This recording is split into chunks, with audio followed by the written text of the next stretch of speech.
Hey, may the Lord bless you. He loves you. We're looking at Psalm 12 today, a psalm of David, to help us set the Lord always before us in these crazy times and then to become more and more unshakable because of our connection with the Lord and our focus. Did you know a lot of the psalms, most of the psalms were written to be sung. They were musical.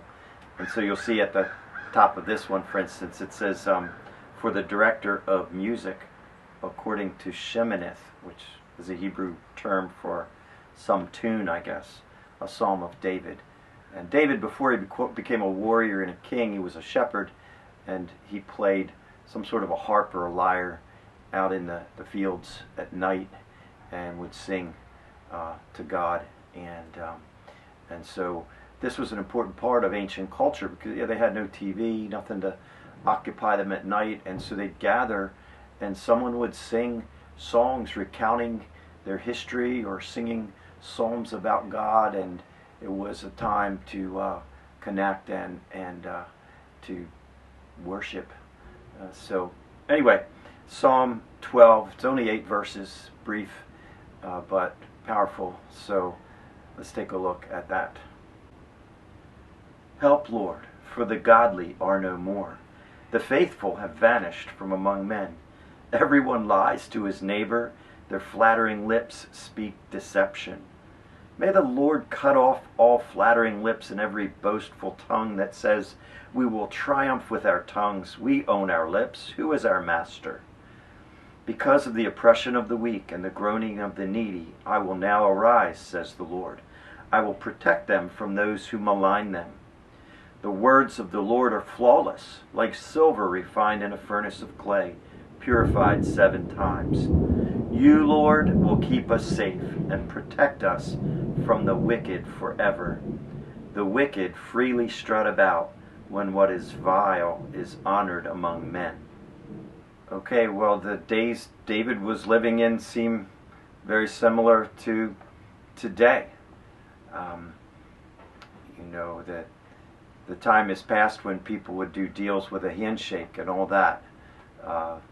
It says everyone lies to their neighbor and deceives and flatters people to their face. What was that old song? They smile in your face all the time. They want to take your place. They're backstabbers or something. One of those old songs. But anyway, yeah, it's so prevalent in the culture. And it's glorified, even this culture of just normalizing deception. You watch, shows and all, and it's just not at all uncommon to just see lies and upon lies upon lies in their normal communications with each other, and it's not good. But I want to hone in on this last verse.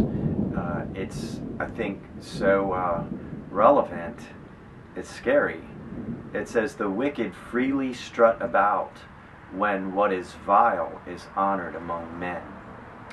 Just think about that in our current culture, where we have gone beyond just practicing sin and wickedness to where we've embraced and normalized sin and wickedness, then to the stage where we celebrate and parade our sin and wickedness.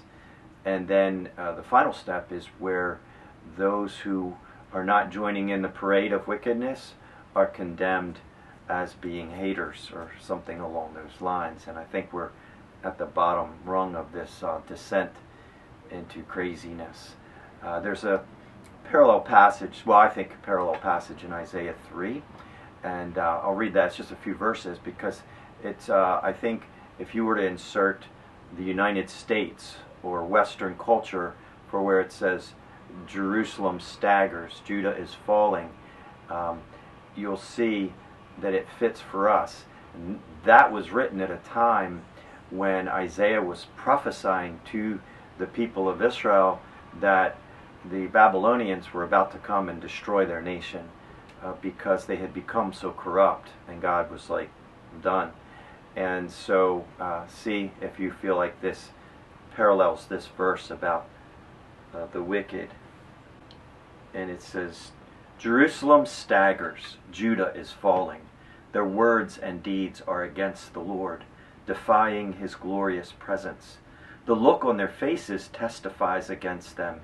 They parade their sin like Sodom. They do not hide it. Woe to them! They have brought disaster upon themselves.